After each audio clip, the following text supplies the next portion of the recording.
Annie sat outside the interview room, her hands clasped tightly in her lap as she waited for her name to be called. The position was for a sales representative. It wasn't the kind of product she had once loved selling, but that didn't matter anymore. After the end of her 18-year marriage, all she wanted was the chance to work again. 18 years earlier, Annie had walked away from the career she loved to stay home and raise her children while taking care of the family. She had never regretted that decision. But now, at 42, she wanted to find herself again. Reality, however, had been far crueler than she expected. 19 companies had already turned her away. The reason was always the same. She was too old. At 42, employers wanted younger candidates, not someone trying to restart a career after nearly 2 decades away from the workforce. Still, Annie refused to give up. This was the 20th company.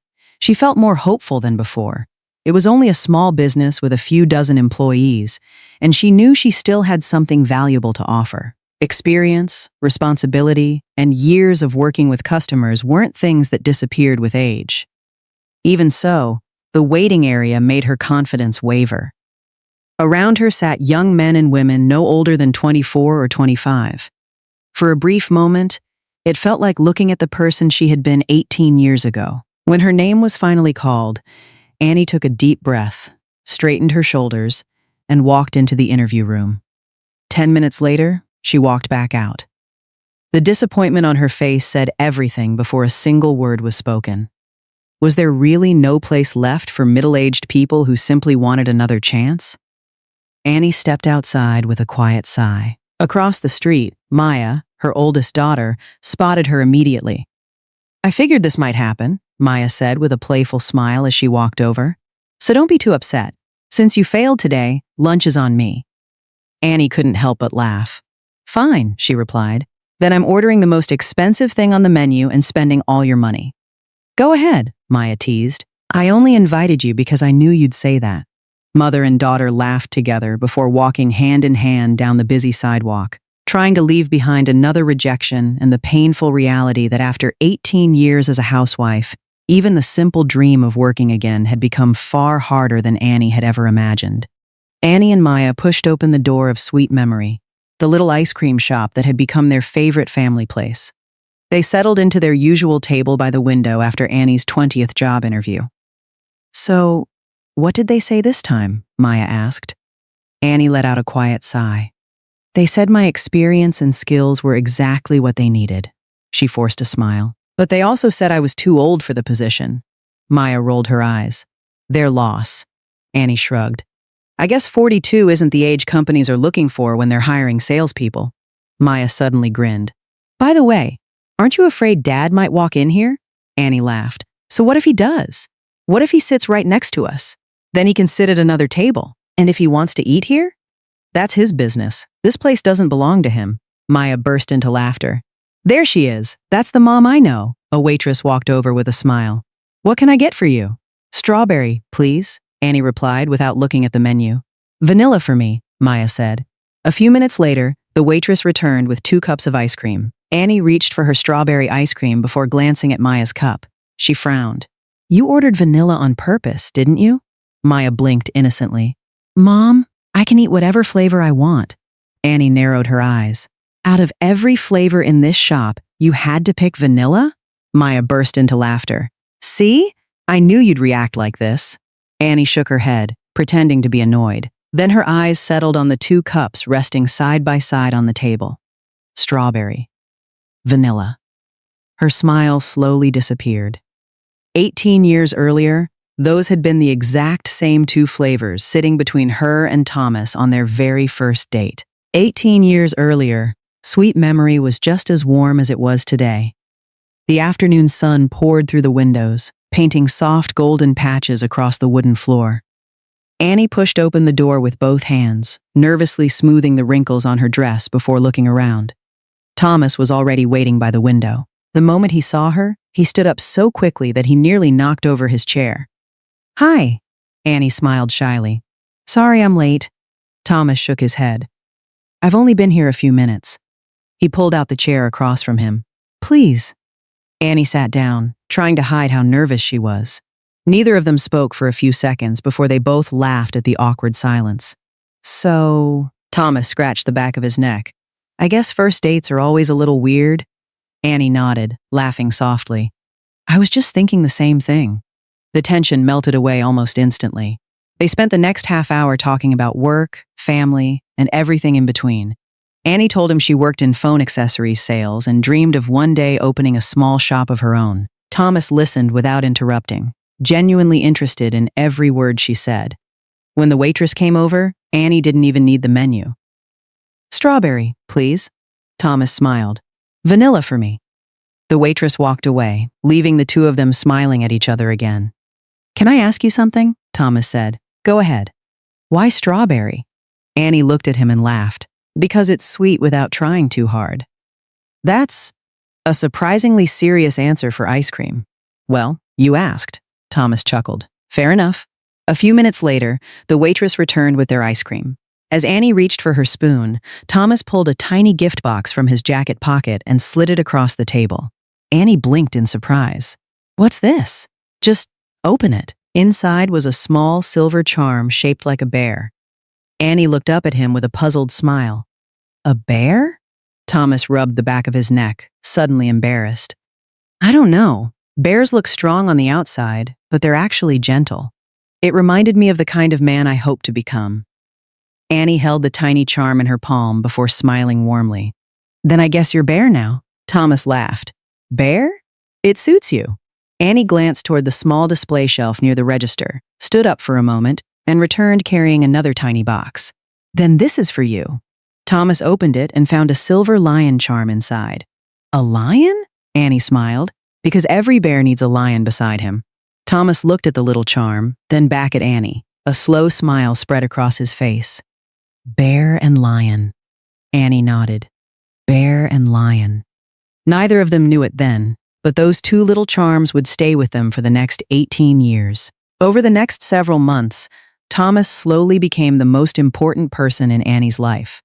He wasn't the kind of man who tried to impress her with expensive gifts or fancy restaurants. Instead, he paid attention to the little things. He remembered she always took the pickles out of her burgers. He knew she preferred coffee without sugar. Whenever Annie had to work late, Thomas would wait outside her store without a single complaint. On weekends, they wandered through bookstores, shared street food, or simply sat together at Sweet Memory talking for hours. The more time Annie spent with him, the more she realized she no longer had to carry every burden alone. One evening, the two of them sat beside the river watching the city lights shimmer across the water. Thomas broke the comfortable silence. Lion, Annie smiled. Thomas took a slow breath before speaking. I'm not where I want to be yet. I'm still trying to build my career. I can't promise I'll make you rich overnight. Annie quietly listened. Thomas gently held her hand. But I can promise that no matter what happens, I'll never let you face life by yourself. Annie looked into his eyes.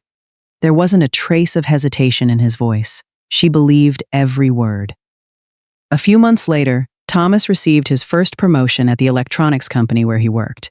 It wasn't a huge achievement, but he couldn't wait to tell Annie. Instead of celebrating somewhere expensive, they returned to Sweet Memory. The waitress brought over the familiar strawberry and vanilla ice cream without even asking. Thomas laughed as he raised his spoon. Looks like Bear is finally moving up in the world. Annie laughed with him. I told you you'd make it. Thomas shook his head. No, we made it. Annie felt warmth spread through her chest as she looked at the man sitting across from her. For the first time in her life, the future didn't seem uncertain anymore. She truly believed they would build every tomorrow together. She had no idea that one day, to protect that future, she would willingly give up the career she had worked so hard to build. Life moved faster than either of them expected. A year after Thomas's promotion, he got another opportunity. This time, the position came with a much bigger salary, longer hours, and far greater responsibilities. The company wanted him to relocate to Atlanta to help lead a new division. Annie didn't hesitate for a second. She packed their apartment into a handful of boxes and moved with him. The first few months were exciting. They rented a small apartment, bought secondhand furniture, and celebrated every little milestone together. Not long after settling into their new life, Annie found out she was pregnant. Thomas couldn't stop smiling the day he saw the ultrasound for the first time. "We're going to be parents," he whispered, holding Annie's hand so tightly that she laughed. As Annie's pregnancy progressed, the morning sickness became worse.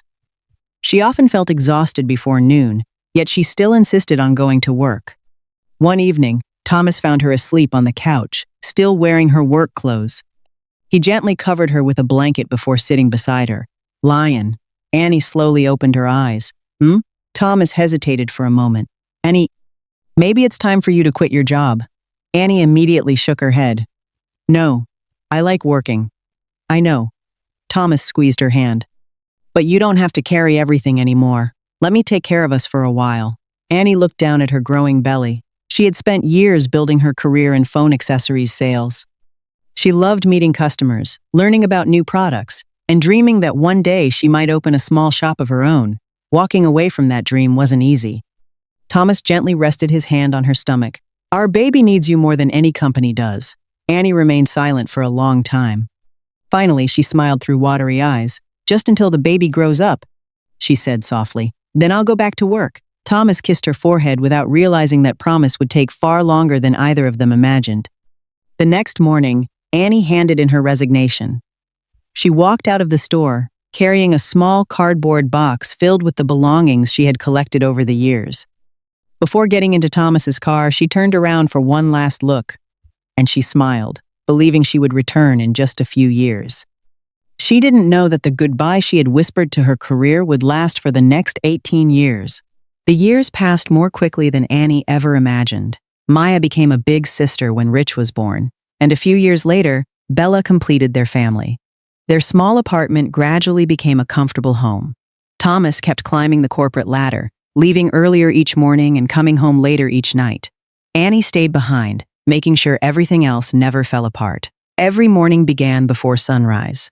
She packed lunches for Maya, Rich, and Bella, woke them for school, folded laundry, cleaned the house, paid bills, scheduled doctor's appointments, helped with homework, and somehow still had dinner waiting on the table before Thomas walked through the front door.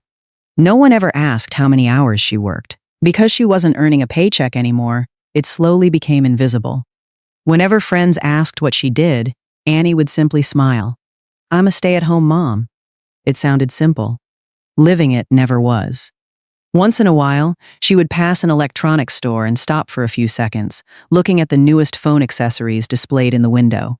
She still knew what every product was. She still understood the market better than most people. Then she'd smile to herself and keep walking, reminding herself that there would be time later. Every birthday, Thomas gave her something thoughtful. Sometimes it was flowers, sometimes it was jewelry. Every anniversary, they still visited sweet memory. Annie always ordered strawberry. Thomas always ordered vanilla. They still called each other Lion and Bear. From the outside, they looked like the perfect couple. Friends envied them. Their children admired them. Even Annie believed all the sacrifices had been worth it. She kept telling herself the same thing every year. When the kids are older, I'll go back to work. Then elementary school became middle school. Middle school became high school. Before she realized it, 18 years had slipped away. One morning, while cleaning a closet, Annie found the cardboard box she had carried home on the day she resigned. Inside were her old employee name tag, a few notebooks, several training certificates, and a faded business card with her name printed beneath the words, "Sales Consultant." Annie gently brushed the dust from the card and smiled. Maybe it's finally time. That afternoon, she opened her laptop and began updating her resume for the first time in 18 years. Updating her resume took Annie nearly an entire afternoon. She stared at the screen longer than she spent typing. 18 years of experience had been replaced by a single sentence: full-time homemaker. When she finally clicked save, she leaned back and let out a long breath. The next morning, she started applying for jobs. One application became 5. 5 became 12, then 20. Most companies never replied. A few sent polite rejection emails. One afternoon, Annie was invited to an interview for a sales position at a consumer electronics retailer. She spent almost an hour choosing what to wear before settling on a navy blazer she hadn't touched in years. Standing in front of the mirror, she smiled at herself. "You can do this." The interview lasted less than 20 minutes. The hiring manager thanked her for coming, complimented her previous experience, then glanced at the 18-year gap on her resume. "The industry has changed a lot," he said carefully. "We need someone who can adapt quickly." Annie nodded politely, even though she already knew what the answer would be. She thanked him, shook his hand, and walked out with the same smile she had practiced in front of the mirror that morning. It disappeared the moment the elevator doors closed. She sat alone inside her car for several minutes before starting the engine. When she arrived home, Thomas was already there. "How did it go?" he asked. Annie forced a smile as she slipped off her shoes. "Not this one." Thomas walked over and wrapped his arms around her. "You'll find the right place." Annie rested her head against his shoulder and nodded. "Yeah, I will." She wanted to believe him, so she applied again the next day, and the day after that. Then another week passed, another interview, another rejection, another polite smile. Little by little, Annie began realizing that the world she had left behind 18 years earlier had kept moving without her. After her 20th rejection, Annie realized something hurt even more than not finding a job. Somewhere along the way, she and Thomas had stopped living as husband and wife. They were simply sharing the same house. At first, she blamed his workload. As CEO of a growing electronics company, Thomas left home before sunrise and rarely returned before dinner. Annie kept telling herself it was only a busy season. Once things settled down, everything would go back to normal. Instead of complaining, she decided to do something about it. On Friday afternoon, Annie stopped by the grocery store and bought everything Thomas loved. She spent nearly 3 hours in the kitchen preparing dinner, carefully setting the table with candles and the nice plates they usually saved for anniversaries. Maya walked downstairs and smiled at the sight. Rich wandered into the kitchen a moment later, stealing a piece of bread before Annie gently shooed him away, while Bella happily helped arrange the napkins exactly the way her mother showed her. "What's the special occasion?" Maya asked. Annie adjusted the flowers in the middle of the table. "Nothing. I just thought your dad and I haven't had a proper dinner together in a long time." Maya raised an eyebrow. "Trying to win him over again?" Annie laughed softly. "Maybe." 7 o'clock passed. Then 8. The steak slowly turned cold. Rich eventually asked if they should start eating without Dad, while Bella quietly rested her head against Annie's shoulder. Annie forced a smile. "Let's wait a little longer." At 8:30, Thomas finally called. "I'm sorry, Lion. A client flew in unexpectedly. I can't leave the office." Annie looked at the untouched dinner. "It's okay. I'll make it up to you this weekend." "Okay." She smiled, even though he couldn't see it. Saturday came. Annie suggested going for a walk after dinner like they used to years ago. Thomas apologized. Another meeting. The following week, Annie bought 2 tickets to a jazz concert. Thomas promised he'd be there. 30 minutes before the show, her phone buzzed. "Emergency board meeting. I'm sorry." Annie quietly folded the tickets and slipped them into her purse. She never mentioned them again. She refused to give up. Some mornings she woke up early just to have breakfast with him before work. Other evenings she asked if they could watch a movie together. Sometimes she simply wanted 10 quiet minutes on the back porch to talk about their day. Every time, Thomas had another phone call, another business dinner, another deadline, or another promise that next week would be different. He never raised his voice. He never treated her badly. He was simply never there. One night, Annie carried 2 cups of coffee onto the back porch out of habit. She sat alone for nearly half an hour before the coffee turned cold. Looking at the empty chair across from her, she finally understood something she had refused to admit for months. A marriage couldn't be saved by one person alone. Time kept moving, but nothing changed. Annie stopped asking Thomas to go out. She stopped planning surprise dinners. She stopped waiting in the living room for the sound of his car pulling into the driveway. Instead, she quietly convinced herself that this was simply what long marriages looked like. One evening, Thomas came home almost 2 hours later than usual. Annie was still awake, folding laundry in the family room. "Long day?" she asked with a tired smile. Thomas loosened his tie. "Yeah, we had to finish preparing for a new product launch." Annie nodded and didn't ask anything else. As Thomas walked past her, a faint perfume drifted through the air. Annie paused for a second before looking down at the towel in her hands. It wasn't her perfume. She almost asked about it. Instead, she told herself it probably came from someone at the office. The next few weeks became even busier for Thomas. More business dinners, more weekend meetings, more overnight trips. His phone was always face down whenever he came home. Sometimes it vibrated several times during dinner, but he never answered in front of the family. "Work," he would say before carrying the phone into another room. Annie wanted to believe him. She truly did. Then one afternoon, while dropping off some documents Thomas had forgotten at home, she arrived at his office without telling him. His assistant looked surprised to see her. "Mrs. Smith, Mr. Smith isn't here." Annie smiled. "That's okay. I'll just leave these on his desk." The assistant hesitated. "He's having lunch with a client." Annie nodded politely and handed over the folder before leaving. Through the lobby's glass windows, she happened to glance across the street. Thomas was sitting outside a small restaurant. Across from him sat a young woman Annie had never seen before. They weren't holding hands. They weren't kissing. They were simply talking. Then the woman laughed. Thomas smiled back in a way Annie hadn't seen in years. Annie stood there for several seconds before quietly turning away. She told herself it was probably business. She wanted that explanation to be true more than anything. But somewhere deep inside, a tiny crack had just become impossible to ignore. After that afternoon, Annie tried to convince herself she was imagining things.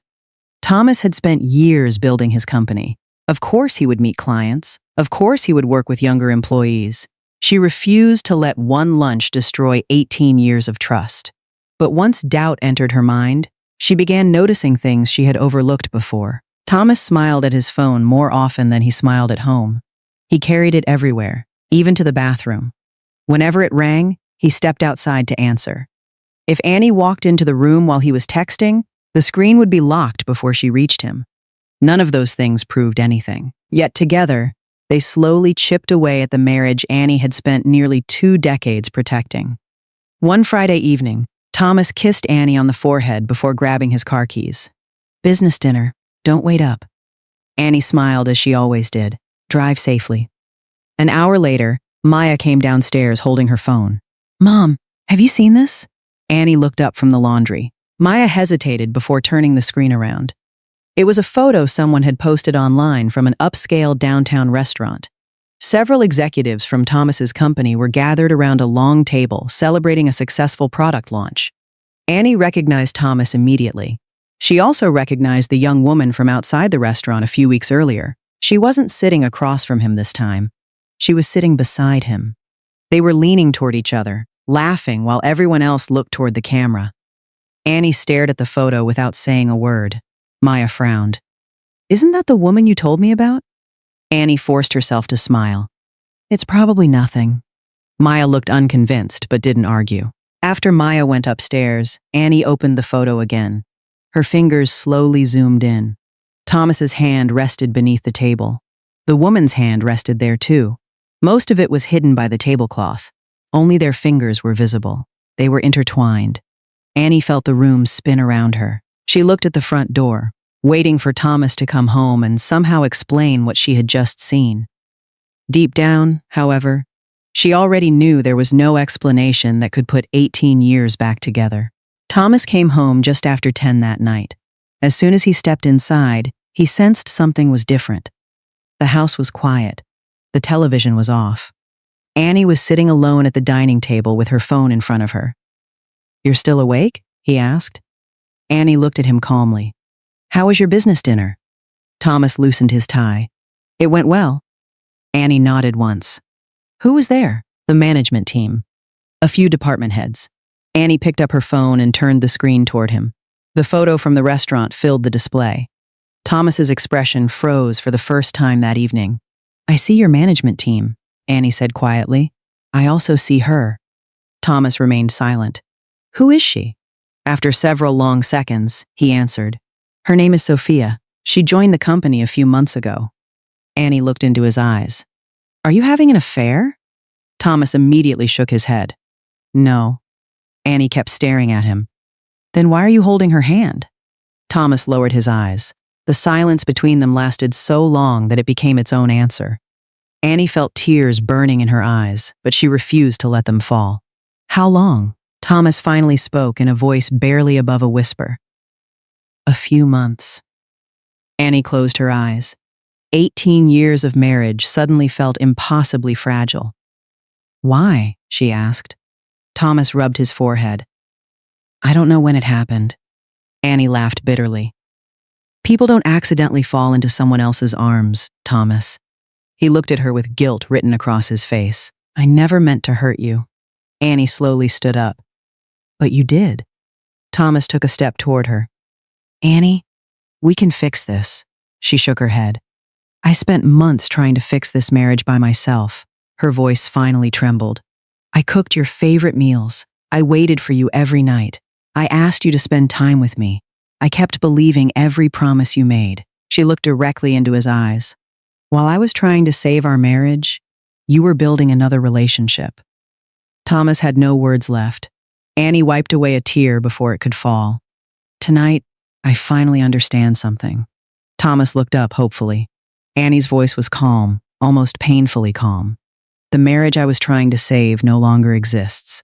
Thomas stood speechless as Annie quietly walked past him and closed the bedroom door behind her.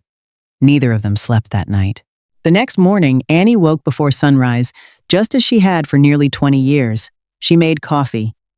She packed lunches for Maya, Rich, and Bella. She prepared breakfast without saying a word. The house felt strangely normal, as if nothing had happened the night before. Thomas came downstairs looking exhausted. Dark circles hung beneath his eyes. Can we talk? He asked quietly. Annie placed a plate on the table. Eat before it gets cold. Thomas didn't move. Please. Annie finally sat across from him. For several moments, neither of them spoke. Thomas broke the silence first. I ended it. Annie looked at him without emotion. Last night. She nodded once. Okay. Thomas frowned. That's all? Annie folded her hands together. What else should I say?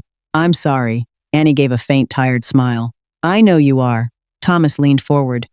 I'll do anything to fix this. Annie looked at the man she had loved since she was 22. She remembered the ice cream shop, the bear and lion keychains, the promises by the river, the years they had spent building a family together. She also remembered every dinner he had missed, every broken promise, every lonely night, and the photo that had shattered everything she believed. Do you know what's strange? Annie asked softly. Thomas waited. If you had come home 6 months ago and asked me to fight for this marriage, I would have done anything. Tears filled her eyes. But I already fought. Thomas lowered his head. Annie continued, I fought alone. The room fell silent again.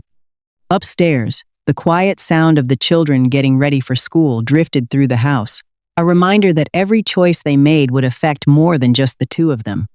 Finally, Annie stood and walked upstairs. A few minutes later, she returned holding a folder. She placed it gently on the dining table. Thomas looked down. Divorce papers. His face turned pale. Annie, I met with a lawyer this morning. Thomas stared at her in disbelief. You're serious? Annie nodded. For the first time in a long time. Thomas's voice cracked. Please don't do this. Annie took a slow breath. I've spent almost 20 years putting this family before myself. She looked directly into his eyes. I'm not leaving because you loved someone else. Thomas frowned. Annie continued, I'm leaving because somewhere along the way, you stopped choosing us. Tears finally rolled down Thomas's face. Annie quietly removed the bear keychain from her purse and placed it beside the divorce papers. I think it's time you keep this, before walking toward the front door. She glanced once toward the staircase, where Maya, Rich, and Bella were getting ready to leave for school, silently promising herself that whatever happened next, she would keep moving forward for them as much as for herself. Without another word, she walked toward the front door. This time, Thomas didn't know how to stop her, and Annie no longer wanted him to. The divorce was finalized 3 months later. There were no dramatic courtroom arguments, no shouting, no last-minute change of heart. Just 2 signatures, 2 wedding rings placed into separate pockets, and 20 years of marriage reduced to a stack of legal documents. Thomas moved into a condominium near the company's headquarters, while Annie remained in the family home with Maya. The house suddenly felt much larger than before. Every room reminded Annie of the life she had spent 2 decades building. For the first few weeks, She still caught herself setting out 2 coffee mugs every morning before quietly putting one back into the cabinet. Some habits refused to disappear overnight. Maya divided her time between both parents, spending weekdays with Annie and occasional weekends with Thomas. Neither Annie nor Thomas ever spoke badly about the other in front of her. Their marriage had ended, but they refused to make Maya choose between them. Life settled into a new routine. Thomas buried himself even deeper in work. Annie continued searching for a job. Every morning, she opened her laptop, searched job listings, tailored her resume, and submitted more applications. Every afternoon, she waited for replies that rarely came. Most companies never responded. The few that did politely thanked her before choosing another candidate. Weeks passed, and the rejection emails kept arriving. One afternoon, Annie returned home after another unsuccessful interview. She dropped her folder onto the kitchen counter and sank into a chair. She had answered every question well. The interviewer had smiled throughout the meeting.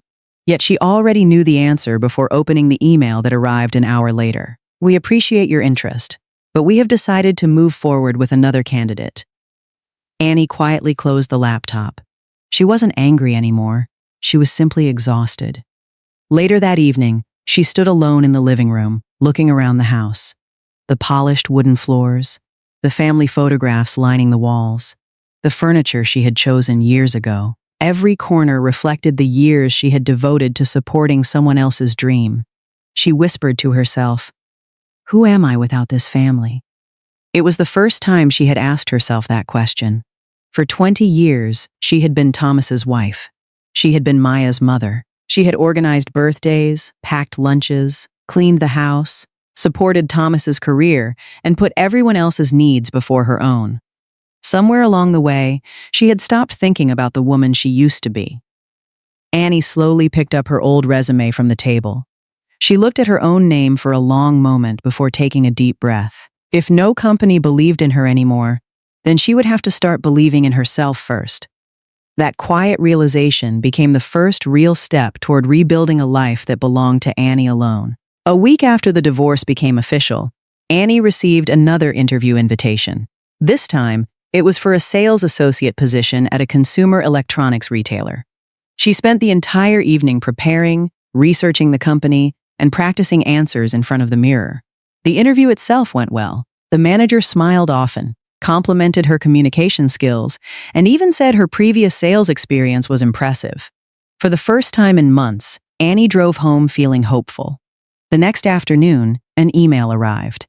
"Thank you for your time. Unfortunately, we've decided to move forward with another candidate whose experience more closely matches our current needs." Annie stared at the screen for several minutes before quietly closing the laptop. She didn't cry. She simply leaned back in her chair and looked out the window. Maya walked into the kitchen carrying 2 mugs of tea. "Another rejection?" Annie nodded. Maya placed a mug beside her mother. "I'm sorry." Annie forced a smile. "It's okay." Maya sat down across from her. "Do they ever tell you why?" Annie looked at the growing stack of rejection emails on her laptop. "Not directly." She paused before adding quietly, "But I think I already know." Maya remained silent. Annie continued, "Companies don't just see my experience. They also see an 18-year gap." She gave a tired laugh. "To them, I'm someone who disappeared from the workforce almost 2 decades ago." Maya reached across the table and gently held her mother's hand. "That doesn't mean you're not capable." Annie squeezed her daughter's hand and smiled. "I know." She looked back at the closed laptop. "But maybe I've been trying to walk through a door that no longer opens." The words hung in the air. Annie had spent months believing that if she kept trying hard enough, someone would eventually give her another chance. After 20 interviews and 20 rejections, she finally accepted a painful truth. Returning to life as an employee would be far more difficult than she had imagined. If she wanted to build a future, she might have to stop looking for her old life and start creating a new one instead. The next morning, Annie woke up before sunrise out of habit. She made coffee, packed Maya's lunch, and watched her leave for work. When the house became quiet again, Annie sat alone in the living room. For the first time in years, there was nothing she had to do. No husband coming home for dinner, no children to pick up from school, no appointments filling her calendar. She looked around the silent house and felt strangely out of place inside her own life. That afternoon, Thomas transferred the monthly support payment into her account, just as the divorce agreement required. Annie glanced at the notification before putting her phone aside. She never even checked the amount. When Maya came home that evening, she found her mother staring out the kitchen window. "Still thinking about the interview?" Annie nodded. Maya pulled out a chair and sat beside her. "Mom, you don't have to rush." Annie looked at her. Maya continued, "Dad is still supporting us. We have enough savings, too. You don't need to force yourself to find a job immediately." Annie smiled appreciatively. "I know." Maya reached for her mother's hand. "Maybe you should take a break. You've spent your whole life taking care of everyone else." Annie stayed quiet for a long moment before speaking. "Do you know why I've been trying so hard to find a job?" Maya shook her head. Annie looked around the empty house. "It was never about the money," she paused. "Your father is still fulfilling his responsibilities. Financially, we're okay." She took a slow breath. "I'm afraid that if I stay home much longer, I'll disappear." Maya frowned. Annie smiled sadly. "I don't want to spend another 20 years sitting in this house, waiting for life to happen." The words caught Maya by surprise. Annie continued quietly. "I need a reason to wake up every morning. I need to feel like I'm building something again. I need to know that I'm still capable of contributing to the world." Maya looked at her mother with new understanding. This wasn't a woman desperately searching for a paycheck. It was a woman searching for herself. Annie took another sip of coffee before saying softly, "If I can't go back to the life I had before, maybe it's time to build a different one." That was the first time she stopped asking, "Who will hire me?" and started asking, "What can I create?" The conversation stayed with Annie long after Maya went to bed. That night, she opened an old storage box she hadn't touched in years. Inside were photo albums, greeting cards, and a few folders from her previous career. Near the bottom, she found an old employee badge. She smiled as she brushed away the dust. The photo showed a much younger version of herself, full of confidence and ambition. The next afternoon, Maya noticed the badge lying on the dining table. "What's that?" Annie picked it up and laughed softly. "My first sales job." Maya turned it over in her hands. "You never told me much about it." Annie smiled. "That was a long time ago." Maya leaned forward with curiosity. "What exactly did you do?" Annie thought for a moment before answering. "I worked for a company that distributed mobile phone accessories. I visited retailers, introduced new products, negotiated prices, and built long-term relationships with store owners." Maya looked surprised. "So you already understand this industry?" Annie smiled faintly. "At least I used to. The products may have changed, but customers haven't. They still want something useful, reliable, and worth paying for." Maya nodded thoughtfully. "You understand customers. That doesn't disappear." Annie looked at her daughter for a moment. Maybe she was right. She might no longer know the newest products or the latest trends, but she still understood how to listen, how to sell, and how brands earned trust. Maya opened her laptop. "Then why don't we see what this industry looks like today?" Annie smiled. She looked at the old employee badge one more time before setting it gently on the table. That might not be a bad idea. Together, they pulled their chairs closer to the laptop, ready to discover how much the market had changed over the past 20 years. That evening, Maya opened her laptop while Annie brought 2 mugs of coffee to the dining table. They spent hours reading market reports, industry articles, and consumer trends. Every few minutes, Maya added another product category to a growing list in her notebook. Chargers, charging cables, wireless earbuds, power banks, phone cases, screen protectors. She looked at her mother. "Where do we even start?" Annie studied the list carefully. "Not every product is a good choice for a new business." Maya nodded. Annie pointed at the first few items on the list. Electronic accessories require certifications, strict quality control, and can become expensive warranty problems if anything goes wrong. "We need something simpler." Maya crossed off chargers, cables, earbuds, and power banks before continuing her research. Nearly an hour later, she stopped scrolling. "Mom, look at this." Annie leaned closer. Several market reports showed that phone cases remained one of the best-selling mobile accessories worldwide. Every new phone release created fresh demand, and many customers owned multiple cases for the same device. Maya looked at Annie with excitement. "I think I found it." Annie continued reading the report before nodding slowly. "Tell me why." Maya smiled and counted on her fingers. "No complicated electronics. We can create our own designs instead of inventing new technology. The investment is much lower. And if we build a great brand, customers will choose us because they love the design and trust the brand." Annie remained quiet for several seconds. She remembered the years she spent selling phone accessories. Customers often searched for the cheapest charging cable. But phone cases were different. They weren't just protection. They were part of a person's style. People enjoyed collecting them, changing them, and matching them with their personalities. Annie smiled for the first time that evening. "You're right." She picked up a notebook and wrote across the top of a blank page, "Our first product." Beneath it, she carefully wrote two simple words, "Phone cases." The decision looked almost ordinary on paper. Neither Annie nor Maya realized that those two words would become the foundation of an entirely new chapter in their lives. After deciding on phone cases, Annie leaned back in her chair and frowned. "There's just one problem." Maya looked up from her laptop. "What's that?" Annie smiled nervously. "We don't know how to make phone cases." Maya laughed. "Neither do most brands." Annie blinked in surprise. "What do you mean?" Maya turned her laptop toward her mother. "I've been reading about how product companies actually work. A lot of the brands we know don't own factories." Annie frowned. "They don't?" Maya shook her head. "No. They focus on the brand, the design, and the customers. Manufacturing is done by factories that specialize in making the products." Annie leaned closer to the screen. "So how does that work?" Maya opened another article. "One model is called OEM, Original Equipment Manufacturer. The factory already knows how to make the product. You hire them to manufacture it." Annie nodded slowly. "And then?" "Another model is called Private Label." Maya scrolled down. "The factory produces the item, but your own logo and brand name go on the product." Annie looked genuinely surprised. "So customers don't even know which factory made it?" "Exactly," Maya continued reading. "There's also something called MOQ." Annie smiled. "Another new term. Minimum order quantity," Maya explained. "It's the smallest number of units a factory is willing to produce for your first order." Annie immediately asked, "Doesn't that require a lot of money?"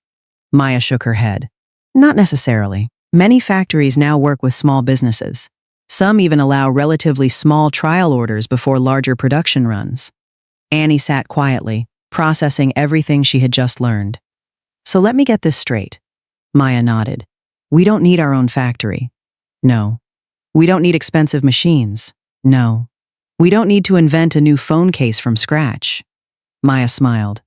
"No, we need a good supplier, a product people like, and a brand customers can trust." Annie slowly looked back at the notebook with phone cases written across the top. For years, she had believed that building a brand required enormous factories, huge investments, and hundreds of employees. Now she was discovering that many successful companies started by partnering with manufacturers that already knew how to make the product. For the first time since leaving her old career, the idea of starting a business no longer felt impossible. It felt achievable, one careful step at a time. The next morning, Annie woke up feeling different. For the first time in months, she wasn't opening job websites or checking for interview invitations. Instead, she sat down with a notebook and opened her laptop beside Maya. "Where do we start?" Annie asked. Maya smiled. "Finding a supplier." They spent the next several hours learning how manufacturers worked. They compared factories, read customer reviews, looked at product photos, and carefully checked minimum order quantities. Annie was surprised by how much information was publicly available. "There are so many options," she said. Maya nodded. "That's actually a good thing. We can compare before choosing anyone." Annie agreed. "If we're going to build a brand, we can't rush this." By lunchtime, they had narrowed the list to 3 manufacturers that specialized in premium phone cases for small businesses. Annie clicked on the first supplier's contact page. Her finger hovered over the mouse for several seconds. "What's wrong?" Maya asked.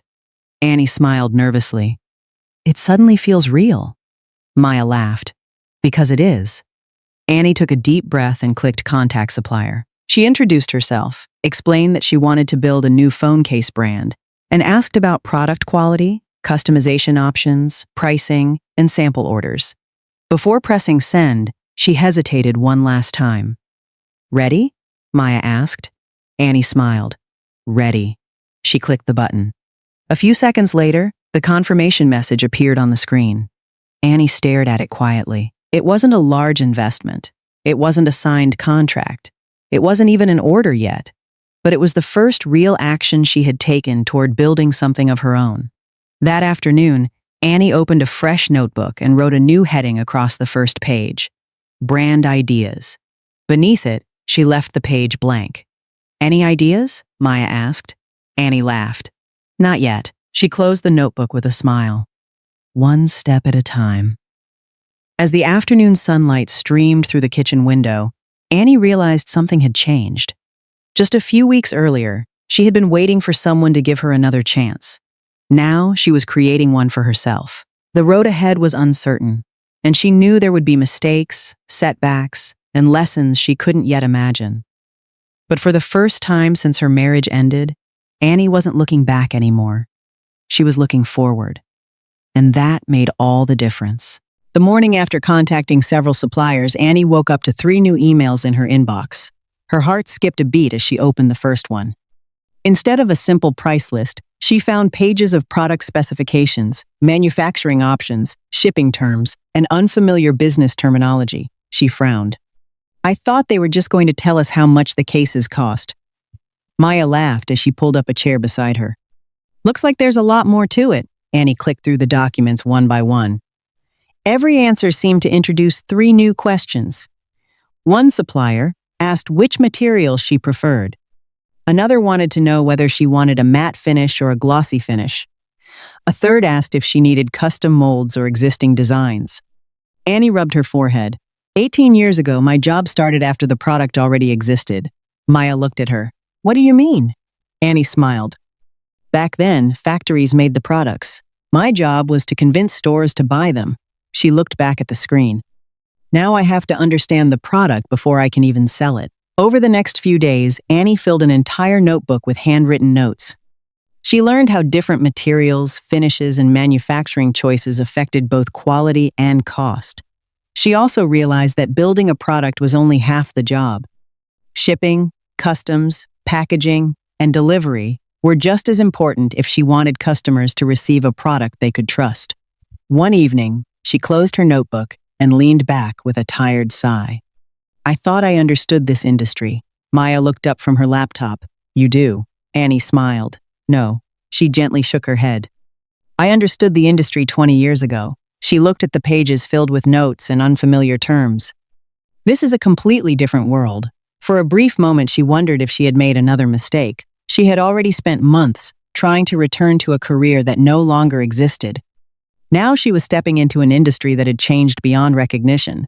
Maya noticed the uncertainty on her mother's face. Scared? Annie laughed quietly. A little. Good. Annie looked at her in surprise. Maya smiled. It means you're learning. Annie looked back at the notebook one more time before picking up her pen again. She wasn't going to pretend she already knew everything. She wasn't going to let pride stop her from asking questions. If building a business meant starting over from the beginning, then she would become a beginner again, one lesson at a time, one page at a time, one step at a time. A week later, replies from the suppliers had turned into real conversations. Annie and Maya compared every message carefully, asking about pricing, production time, materials, packaging, and shipping costs. Some suppliers answered within minutes. Others took days. One company offered the lowest price, but their communication felt rushed and vague. Another responded with detailed explanations, photos, and videos of every product Annie asked about. Price isn't everything, Annie said as she closed another email. Maya nodded. If they're difficult to work with now, they'll probably be even harder after we place an order, Annie agreed. We're choosing a partner, not just a factory. After narrowing the list to 3 manufacturers, Annie ordered sample products from each of them. Waiting turned out to be harder than she expected. Every morning, she checked the tracking numbers before making breakfast. Every afternoon, she refreshed the shipping updates. It reminded her of waiting for college acceptance letters years ago. Except this time, her future wasn't in someone else's hands. It was arriving in cardboard boxes. Nearly 2 weeks later, the first package finally appeared on their front porch. Annie carried it inside like it contained something fragile. Maya grabbed her phone. "Should we film this?" Annie laughed. "Let's make sure they're actually good first." They opened the box together. Inside were several phone cases wrapped neatly in protective sleeves. At first glance, they looked almost identical to the ones Annie had seen online. But the moment she held one in her hand, she noticed the difference. The edges felt rough. The buttons were stiff. One corner didn't fit the sample phone perfectly. Annie quietly placed it back on the table. "Looks nice in photos," she said. "Feels cheap in real life." 2 days later, the second package arrived. The material felt softer, the buttons clicked smoothly, and the camera cutout lined up perfectly. Maya smiled. "Much better." Annie nodded but continued inspecting every detail. She bent the case, checked the inside lining, examined the print quality, and looked for tiny imperfections most customers would never notice. "If we're asking people to trust our brand," she said, "we have to notice the things they don't." The final shipment arrived at the end of the week. It was the most expensive supplier they had contacted, but within seconds of opening the box, Annie understood why. The finish felt premium. The fit was precise. Even the packaging looked elegant enough to sit on a retail shelf. Maya looked at her mother. "I think we both know which one wins." Annie smiled as she held the sample in her hands one last time. It wasn't the cheapest option. It wasn't even close. But it was the first product she could proudly imagine selling under her own name. She opened her laptop, drafted one final email, and thanked the other suppliers for their time. Then she returned to the manufacturer whose sample had impressed her the most. This time, she wasn't asking questions anymore. She was ready to begin building something together. With a supplier finally chosen, Annie expected the hardest part to be over. Instead, she quickly realized they still didn't have a business. They only had a product. One evening, Maya placed the sample phone case on the kitchen table. "Now comes the important question." Annie looked up. "What's that?" Maya smiled. "Why would anyone buy our case instead of the thousands of others already online?" Annie didn't answer immediately. It was a simple question, but it forced her to think differently. She wasn't trying to become another factory. She wasn't even trying to become the cheapest seller. She was trying to build a brand. Over the next several days, the dining table disappeared beneath notebooks, color palettes, font samples, and pages filled with possible names. Some sounded too generic. Others were impossible to remember. A few looked good on paper but didn't feel right when Annie said them out loud. Every evening, they crossed out more ideas than they kept. "We're not naming a product," Annie said. "We're naming something people will hopefully remember years from now." Eventually, one name made them both stop talking. It felt simple, modern, and elegant. Maya smiled. "I didn't hate it immediately." Annie laughed. "That might be the nicest thing you've said all week." They searched online to make sure it wasn't already taken. When they found the name available, Annie quietly wrote it across the top of a clean notebook page. For the first time, their business had an identity. The following week, they designed a simple logo. Nothing flashy, nothing complicated. Annie wanted customers to remember the feeling behind the brand, not just the symbol.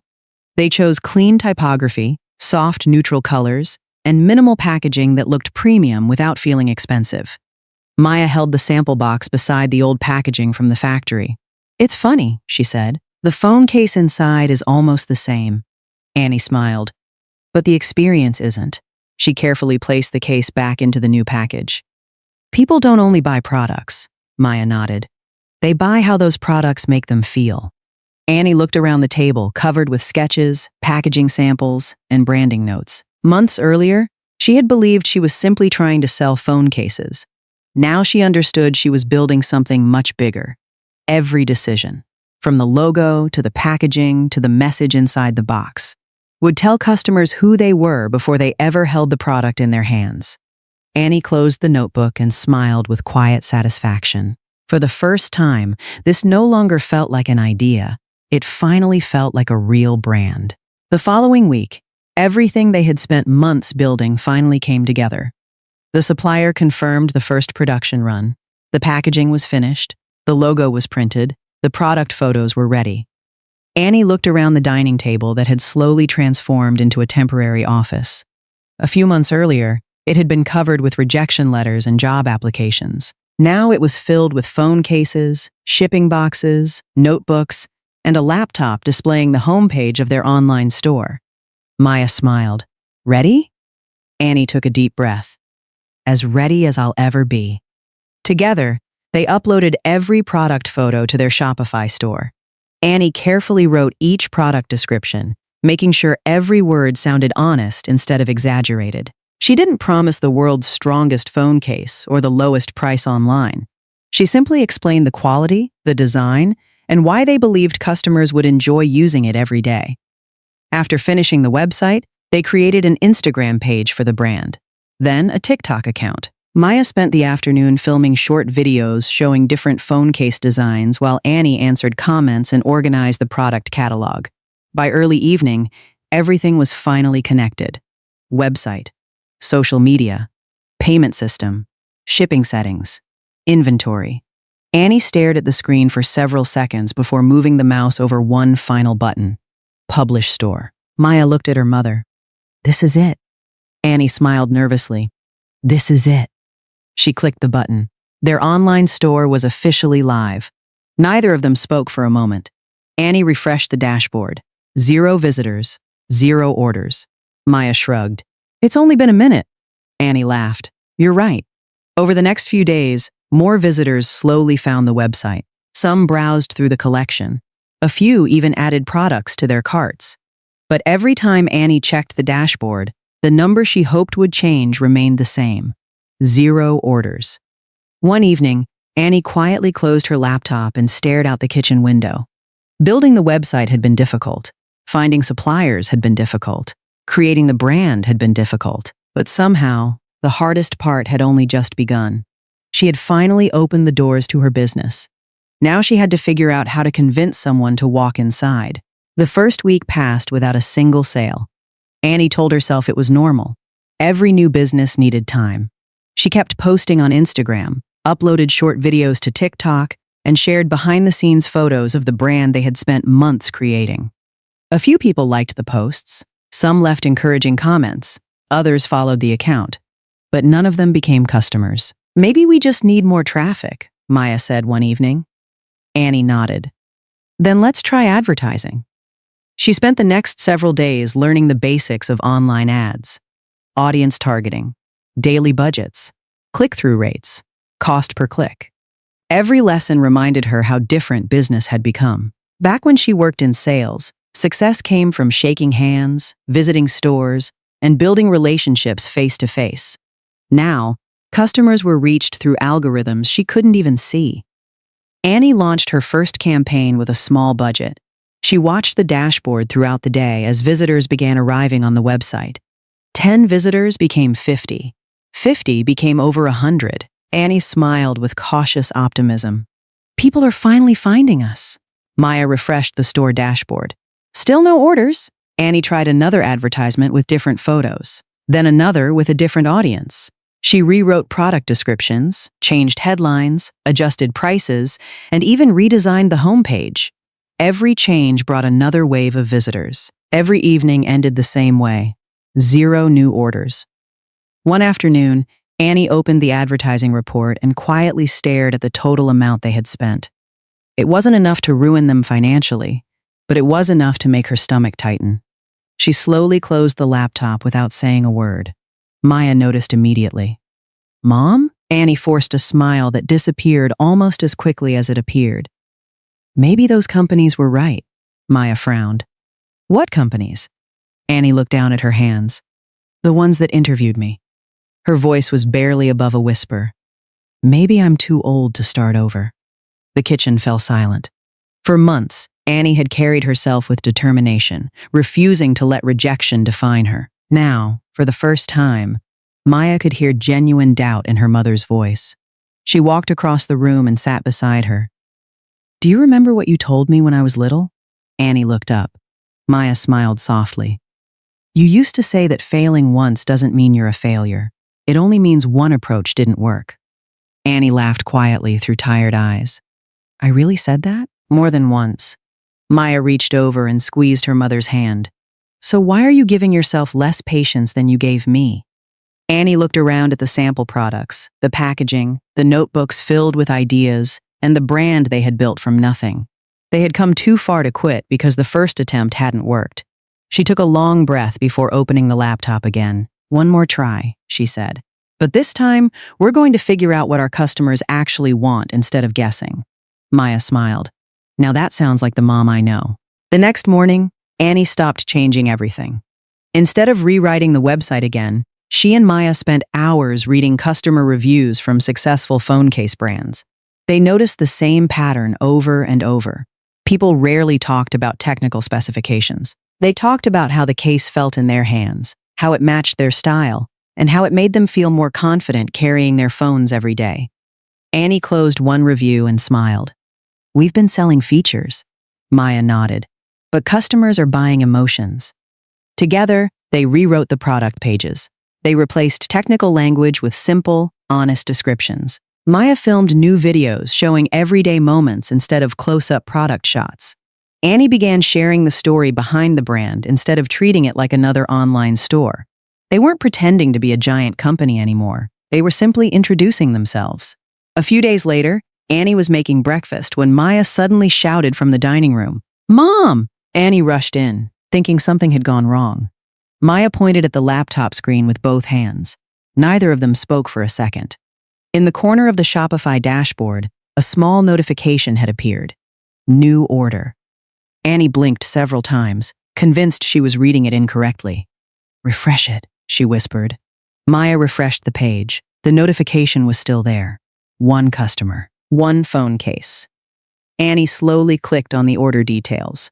A woman from North Carolina had purchased one of their best-selling designs at full price. No discount code. No special promotion. Just a normal customer choosing their product over thousands of others online. Annie lowered herself into the chair without taking her eyes off the screen. Maya laughed and wrapped her arms around her mother's shoulders. We did it. Annie didn't answer. Tears quietly filled her eyes. This wasn't a life-changing amount of money. It wasn't enough to pay the mortgage. It wasn't enough to replace the income she had lost after the divorce. But none of that mattered. She wiped away a tear and smiled through the emotion. Do you know why I'm crying? Maya gently shook her head. Annie looked back at the order confirmation. Because this is the first time in almost 20 years, she paused as her voice trembled, that someone has paid for something I built with my own hands. Maya hugged her tighter. Annie closed her eyes for a moment and let herself feel everything she had carried over the past 2 years. The rejection, the heartbreak, the fear, the loneliness, and the doubt. None of it disappeared because of one small order. But that single notification proved something she had almost stopped believing. She wasn't finished. She wasn't too old. And she was capable of building a future that belonged entirely to her. The first order was small. The confidence it gave her was priceless. The first order was followed by another 2 days later, then another at the end of the week. None of them were large, but each notification filled Annie with the same excitement she had felt the first time. She carefully packed every phone case herself, folded the thank you card by hand, and checked each package twice before sealing the box. I still can't believe people are actually buying from us, she said as she placed another shipping label on a package. Maya smiled. They're not buying from a giant company anymore. They're buying from us. As the weeks passed, the number of orders slowly increased. Some days they shipped only one package. Other days they shipped 4 or 5. The business wasn't making much money yet, but it was finally moving forward. Annie believed the hardest part was behind them. She was wrong. One afternoon, she opened the latest inventory report and frowned. Several popular designs had only a handful of units remaining. We're almost out of stock already, she said. Maya walked over to the table. That's a good problem, isn't it? Annie nodded. Only if we can replace them fast enough. She contacted their supplier that evening, asking about a small reorder. The reply arrived the next morning. Annie read the email twice before sighing. What's wrong? Maya asked. Annie turned the screen toward her. The price only stays this low if we order at least 500 units. Maya's smile faded. What if we order fewer? Annie clicked on the updated quotation. The unit price increased dramatically. After adding shipping and import costs, their profit on each phone case would almost disappear. Annie leaned back in her chair. Small orders keep our risk low. She paused before pointing at the spreadsheet. But they also make the business almost impossible to grow. Maya studied the numbers for several minutes. What if we order more? Annie didn't answer immediately. She already knew what that meant. Hundreds of phone cases sitting in their home. Thousands of dollars tied up in inventory. Money they couldn't easily recover if the products didn't sell. She quietly looked around the dining room. Boxes already occupied one corner of the space. Another large shipment would leave almost no room to walk. This is the part nobody talks about, Annie said softly. People tell you how to make sales. They don't tell you what happens after the sales start. Maya looked at the supplier's quotation one more time. If we don't order enough, we'll lose our best-selling products. Annie nodded. And if we order too much, we'll be stuck with inventory we might never sell. The room fell silent. Neither option felt safe. Annie opened their savings spreadsheet and stared at the remaining balance. It represented years of careful budgeting after the divorce. Once she spent it, there would be no easy way to replace it. Finally, she closed her eyes, took a slow breath, and reached for the keyboard. If we're serious about building a real business, she said quietly, we can't keep thinking like we're just testing an idea. Maya nodded without saying a word. Annie confirmed the order for their first large production run. The confirmation email arrived a few seconds later. It was the biggest financial decision she had made since leaving Thomas, and there was no turning back now. The large shipment arrived 2 weeks later. Annie and Maya spent an entire afternoon unpacking boxes and organizing inventory by phone model and color. Seeing hundreds of neatly stacked phone cases filled Annie with pride. Their small dining room had officially become a warehouse. Look at this, Annie said with a smile. A few months ago, all we had was an idea. Maya looked around at the shelves lined with products. Now we have a real business. Annie picked up one of her favorite designs. It featured elegant floral artwork in soft pastel colors with delicate gold accents around the edges. She smiled. I think this one's going to be our best seller. Maya looked at it for a few seconds before forcing an awkward smile. It's pretty. Annie immediately noticed the hesitation. What? Maya carefully chose her words. Mom, can I be honest? Annie laughed. I'd rather you be honest now than after we sell 1,000 of them. Maya picked up the case and turned it over in her hands. Nobody my age would buy this. Annie blinked. Really? Maya shook her head. It looks like something you'd find in a gift shop 10 or 15 years ago. Annie frowned. But styles like this sold incredibly well when I was in the business. Maya smiled gently. Back then, the room became quiet. Maya opened TikTok and began scrolling through videos. Then she switched to Instagram and showed Annie dozens of trending phone case brands. Clean designs, neutral colors, bold graphics, minimalist artwork, playful illustrations, limited edition collaborations. Trends changed almost every week. People don't just buy protection anymore, Maya explained. Phone cases have become part of someone's outfit. People match them with their clothes, their bags, even their mood. Annie continued watching the screen without saying a word. The products she had confidently chosen suddenly looked outdated beside the newer designs.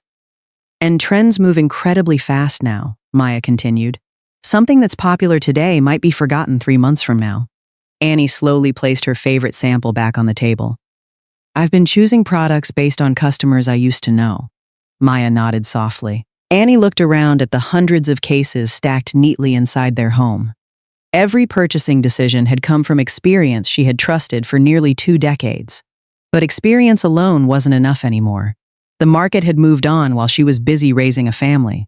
She smiled, though there was disappointment behind it. I guess I've been designing for customers who don't exist anymore. Maya reached over and squeezed her mother's hand. Not anymore.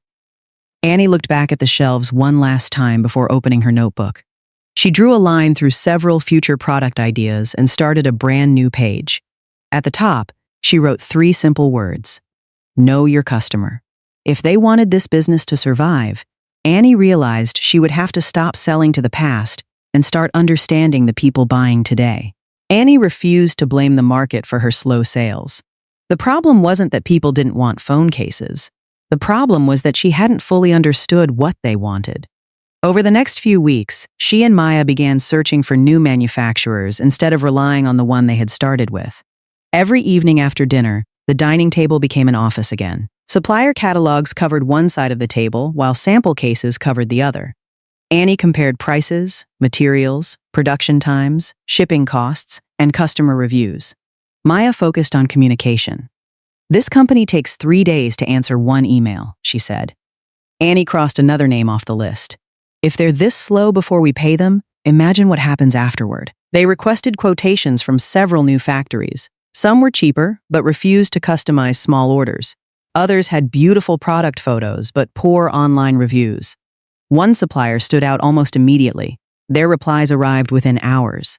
Every question Annie asked received detailed answers with photos, videos, and quality reports. They even suggested small improvements to her designs instead of simply taking the order. Annie looked impressed. "They're acting like they actually want us to succeed." Maya smiled. "That's a good sign." Before making another commitment, Annie ordered a fresh set of samples. A week later, the package arrived. She opened the box carefully, remembering the disappointment of previous shipments. This time, the moment she picked up the first phone case, she noticed the difference. The material felt stronger. The buttons clicked smoothly. The print was sharper, and every edge looked perfectly finished. Maya inspected another sample beside her. "These are even better than our current ones." Annie nodded in agreement. They spent the next 2 hours examining every detail they could think of. They tested the fit on different phones, checked the camera cutouts, bent the corners, and compared the colors under different lighting. For the first time, Annie struggled to find anything worth criticizing.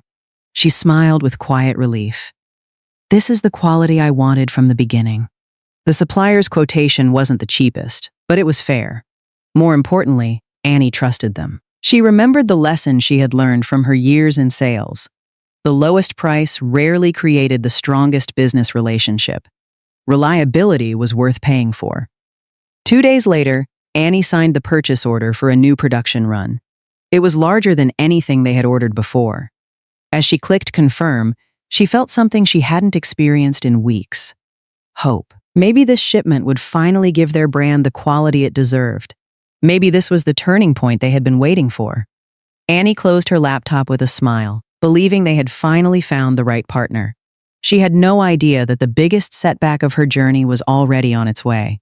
3 weeks later, the freight truck finally arrived. Annie signed the delivery receipt with a smile she hadn't worn in days.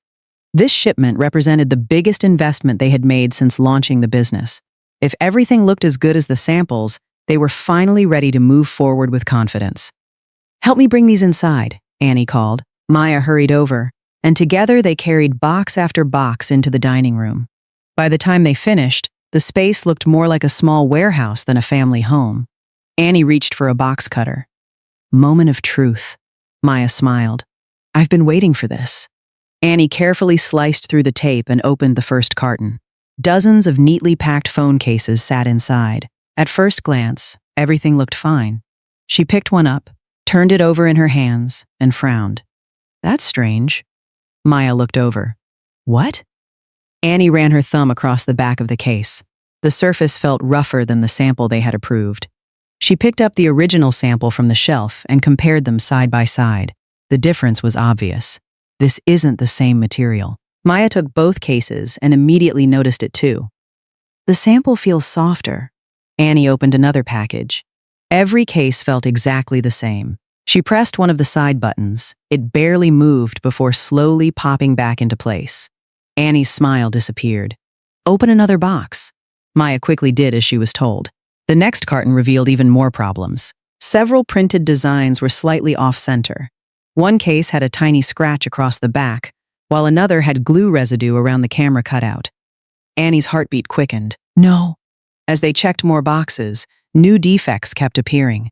Some camera openings weren't perfectly aligned, and a few corners showed small gaps where the material hadn't been finished properly. Then Annie opened one sealed package and immediately wrinkled her nose. "Do you smell that?" Maya leaned closer. A strong plastic odor escaped from the box. Neither of them needed to say anything. They both knew customers would notice it immediately. Annie sat down without a word. The room suddenly felt very quiet. Maya opened the supplier's photos from the original sample approval. The products on the screen looked flawless. The products covering their dining table looked nothing like them.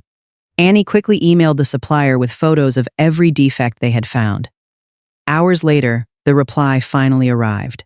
The factory apologized for the inconvenience, but insisted the products were within acceptable manufacturing standards. Since the order had already been completed and shipped internationally, they would not accept a return or issue a full refund. Annie read the message twice before lowering her phone onto the table. "They're refusing." Maya stared at her. "After everything?" Annie nodded slowly. Nearly all of the payment had already been transferred before production began. The shipment had crossed an ocean. The money was gone. Around them sat hundreds of phone cases that carried their brand's name but fell far below the quality they had promised themselves they would sell. Annie looked across the room at the stacks of unopened boxes. They weren't looking at inventory anymore. They were looking at the most expensive mistake they had made since starting the business. At first, Annie hoped the problems weren't as serious as they seemed. She carefully inspected every phone case before shipping it, setting aside the worst ones and keeping only the pieces that looked acceptable.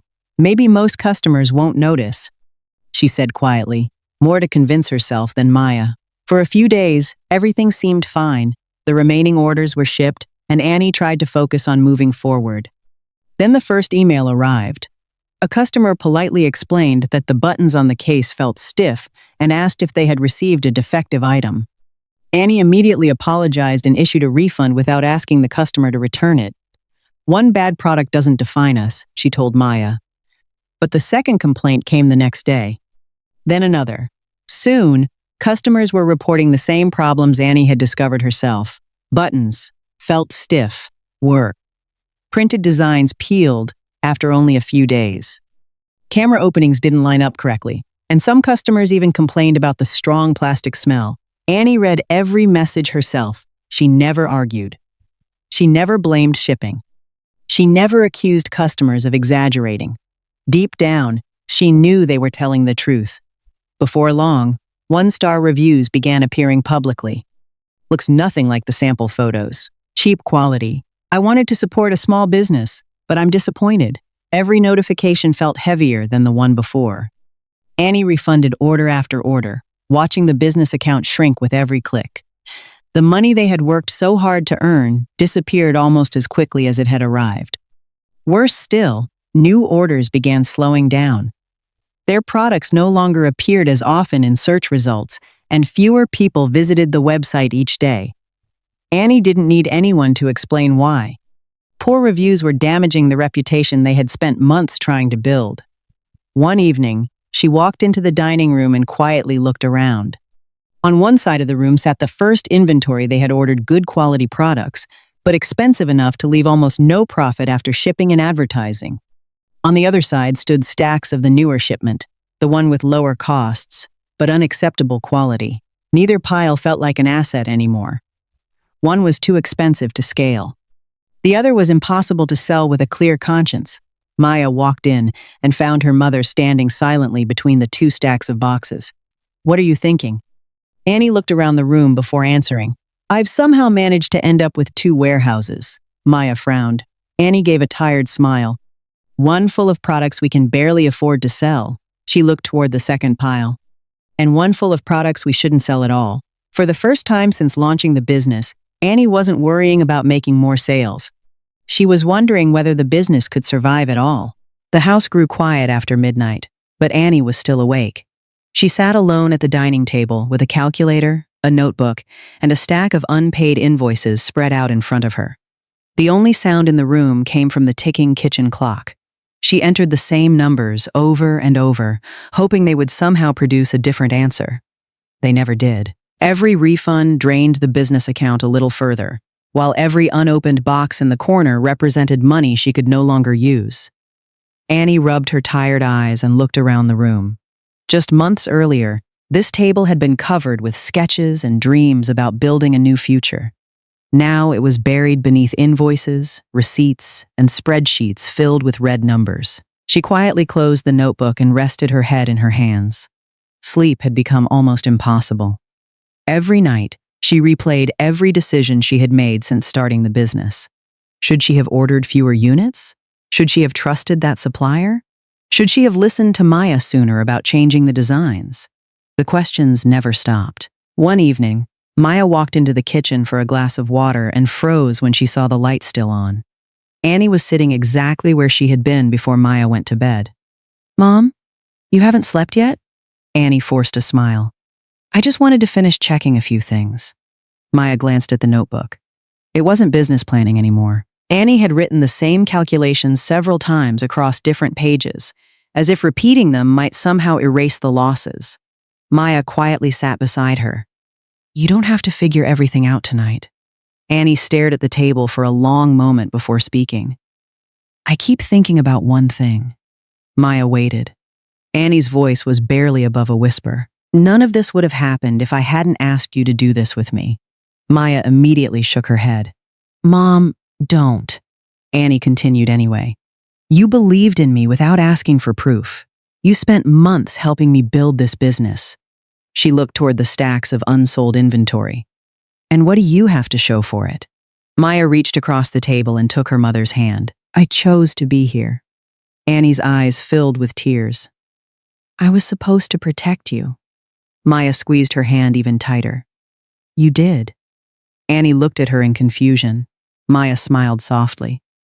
"You taught me that it's okay to try something difficult, even when it hurts." The room fell silent again. Annie looked around at the bills, the damaged inventory, and the business that seemed to be falling apart faster than she could save it. For the first time since this journey had begun, she allowed herself to think the words she had been trying so hard to ignore. "Maybe I really am too old to start over." The thought frightened her more than the unpaid bills, more than the bad reviews, and more than the money she had lost. Because if it was true, then everything she had fought to build over the past year might already be over before it had truly begun. For nearly 2 weeks, Maya watched her mother disappear a little more each day. Annie barely touched her meals. She stayed awake long after midnight, surrounded by invoices and inventory reports, only to wake up a few hours later and do it all again. Every morning, she insisted she was fine. Every night, Maya found another light still on somewhere in the house. One Saturday morning, Annie poured herself a cup of coffee but never took a sip. She simply stared through the kitchen window, lost in thought. "Mom?" Maya called softly. Annie blinked and forced a smile. "Sorry. What were you saying?" Maya looked at her for a long moment before quietly shaking her head. "Nothing." The answer worried her even more. That afternoon, Annie locked herself in the dining room again, determined to find a solution hidden somewhere inside another spreadsheet. Maya stood outside the door for several seconds before walking back to her bedroom. She opened her phone and stared at her father's contact information. Months earlier, Annie had made her promise never to involve Thomas in the business. "This is my responsibility," she had said. "I don't want your father feeling like he has to rescue me," Maya had promised. She meant it. But the woman inside the dining room no longer looked like the mother she knew. After nearly 10 minutes of hesitation, Maya finally pressed call. Thomas answered almost immediately. "Hey, sweetheart." Maya didn't know how to begin. For several seconds, neither of them spoke. Thomas's voice became more serious. "What's wrong?" Maya looked toward the closed dining room door. "It's Mom." There was another brief silence. "Is she okay?" Maya slowly shook her head, even though he couldn't see her. "No." Her voice trembled. "She says she's fine, but she's not sleeping anymore." Thomas listened without interrupting as Maya explained everything. The defective shipment, the refunds, the one-star reviews, the boxes filling the dining room, the nights Annie spent calculating numbers until sunrise. When she finished, Thomas remained quiet for several seconds. Finally, he spoke. "Thank you for telling me." Maya closed her eyes. "I broke my promise." Thomas understood exactly what she meant. Sometimes keeping a promise hurts the person you're trying to protect. The following afternoon, Thomas asked Maya to meet him at Sweet Memory, the small ice cream shop they used to visit as a family years ago. It had been a long time since either of them had sat at the same corner table. Thomas ordered 2 ice creams without asking, one bear-shaped, one lion-shaped. Maya smiled sadly when she saw them. You remembered. Thomas looked at the 2 small desserts before answering quietly. I never forgot. For the next hour, Maya told him everything Annie had been hiding. Not just the financial problems, but the fear, the guilt, and the way she blamed herself for dragging Maya into the business. Thomas listened without checking his phone once. When Maya finally finished, he stared silently through the shop window for a long time.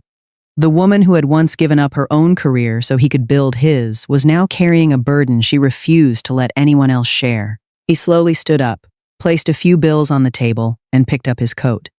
Dad? Maya asked. Thomas looked at his daughter with quiet determination. It's time I talked to your mother. The next evening, Annie heard the doorbell just as she finished organizing another stack of inventory reports. She wasn't expecting anyone. When she opened the front door, she froze. Thomas stood quietly on the porch with his hands in his pockets. Neither of them spoke for several seconds. Annie was the first to break the silence. What are you doing here? Thomas answered honestly. I came to see you. Annie immediately understood. She turned toward the living room. Maya. Maya slowly stepped out from the hallway, unable to meet her mother's eyes. Annie's face fell. You told him. Maya whispered. I'm sorry. Annie closed her eyes and took a slow breath. We had an agreement. I know. I asked you not to involve him. Maya nodded, tears already forming in her eyes. I know. But I couldn't keep watching you disappear. Annie wanted to say something, but the words never came. The silence between them was broken by Thomas.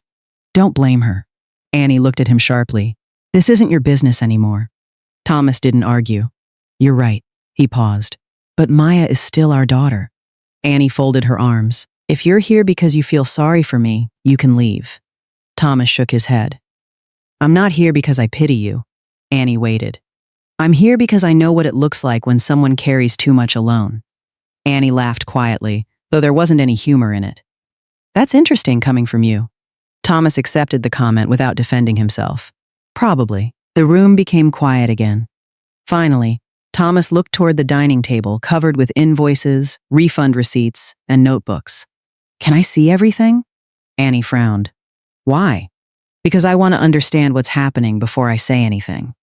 Annie shook her head. There's nothing to understand. I made bad decisions. End of story. Thomas looked at her calmly. Businesses don't collapse because of one bad decision. Annie didn't answer. They usually collapse because several small problems start feeding each other. Annie stared at him for a long moment. Part of her wanted to tell him to leave. Another part was simply too exhausted to argue anymore. Thomas spoke again, his voice steady. I'm not here to fix our marriage. Annie looked up. I'm not asking for another chance. He paused before continuing. I'm asking for 6 months. Annie frowned. 6 months? Let me help you rebuild the business. Annie immediately shook her head. I don't need your money. Good, Thomas replied, because that's not what I'm offering. Annie looked confused. Thomas continued. You don't need an investor. You need someone who can help you identify what's broken and build a system that actually works. Annie looked away without speaking. Thomas took one final step toward the dining table. Give me 6 months. If the business is in a better place, I'll walk away knowing you don't need me anymore. If we fail, he shrugged gently, then at least you'll know you tried everything. Annie remained silent for what felt like an eternity. Finally, she looked toward Maya, who was watching them anxiously from across the room. Then she looked back at Thomas. 6 months, she said quietly.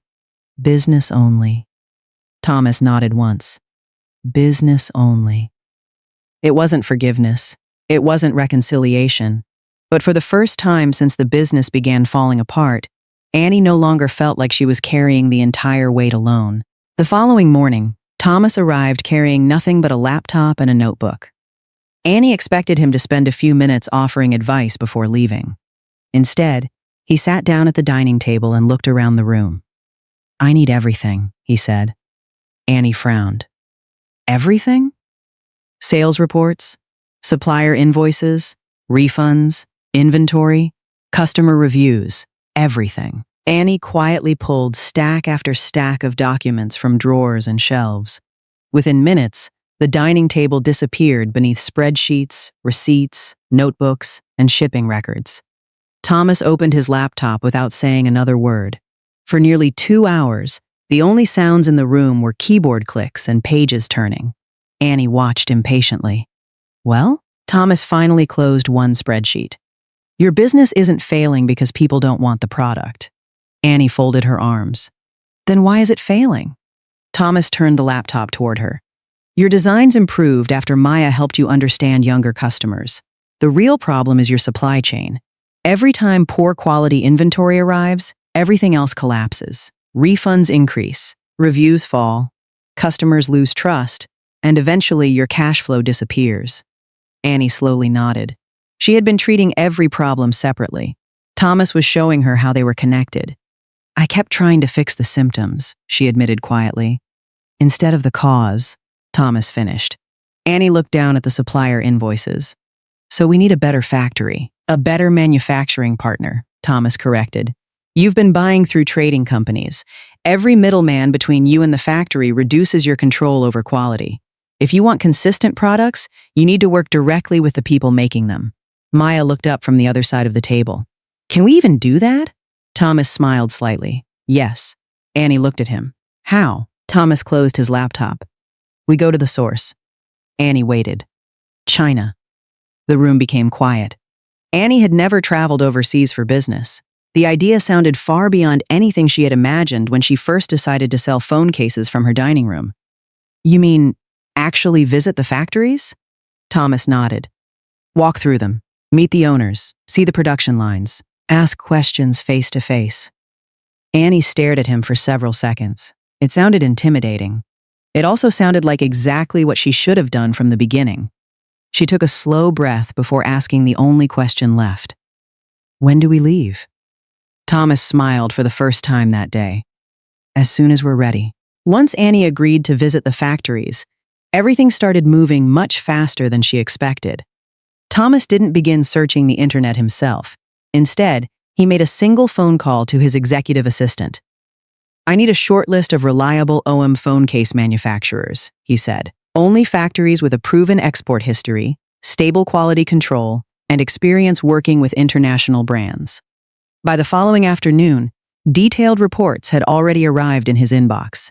Each factory had been researched, with its production capacity, certifications, major clients, product categories, and customer feedback summarized into a clear report. Annie stared at the documents in disbelief. I spent weeks trying to figure this out by myself. Thomas nodded. Businesses don't grow because one person knows everything. They grow because people work together. Over the next several days, Thomas's team contacted every factory on the shortlist, arranged video meetings, confirmed production managers' availability, and scheduled factory tours before anyone booked a flight. Annie watched the process unfold with fascination. You don't just show up and hope someone lets you walk through the factory? Thomas laughed. Definitely not. William, one of Thomas's international sourcing specialists, joined the planning meetings through video calls. Fluent in both English and Mandarin, he would serve as their interpreter during the trip and help negotiate directly with the manufacturers. Annie laughed nervously. That's probably a good idea. While the meetings were being arranged, Annie prepared herself. She read about manufacturing, watched videos explaining production lines, and filled another notebook with questions she wanted to ask. Every evening, she practiced unfamiliar terms aloud. Polycarbonate, injection molding, quality inspection, production lead time. Maya watched from across the table. You're studying harder than I ever did for college exams.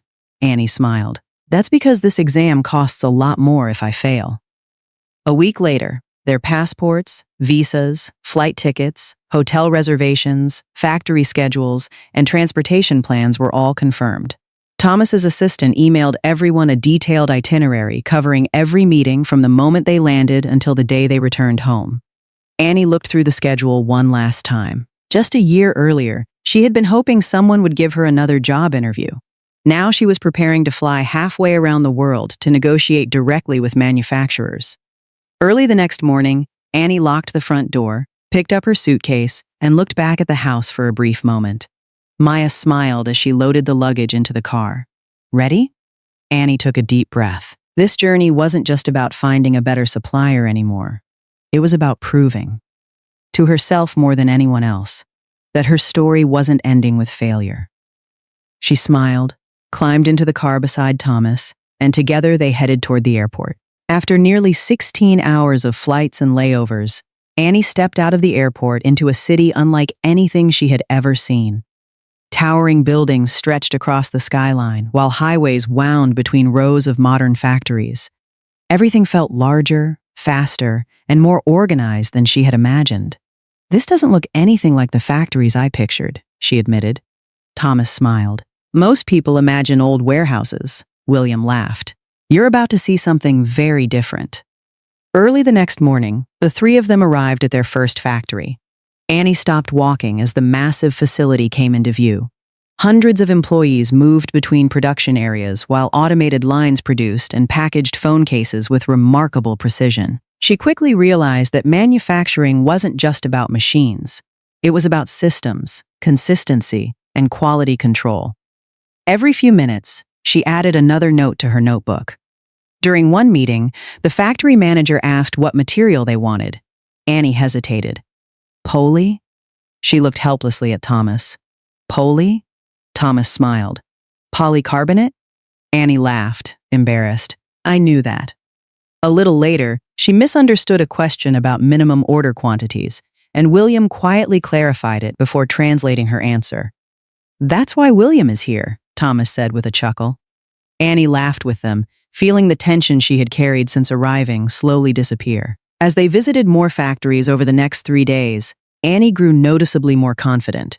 She began asking her own questions about production methods, quality inspections, and lead times, while William translated each conversation. She also found herself paying close attention to the way Thomas negotiated. He listened carefully, challenged vague answers, and always asked for evidence instead of accepting promises. Watching him earn respect without ever raising his voice gave Annie an entirely new appreciation for the career he had built. Not every factory was the right fit. Some looked impressive but couldn't meet their quality standards. Others produced excellent products but required order volumes far beyond what Annie's business could afford. Late on the third afternoon, they walked into one final factory. Almost immediately, Annie sensed something different.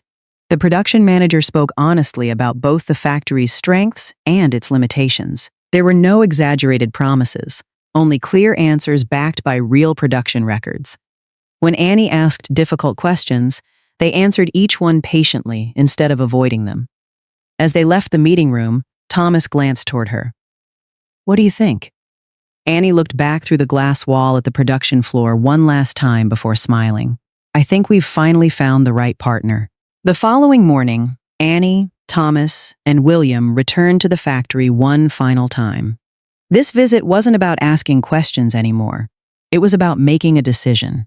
The factory manager welcomed them into a conference room where the final quotation, production schedule, and quality control agreement had already been prepared. Annie carefully read every page instead of rushing to the last line.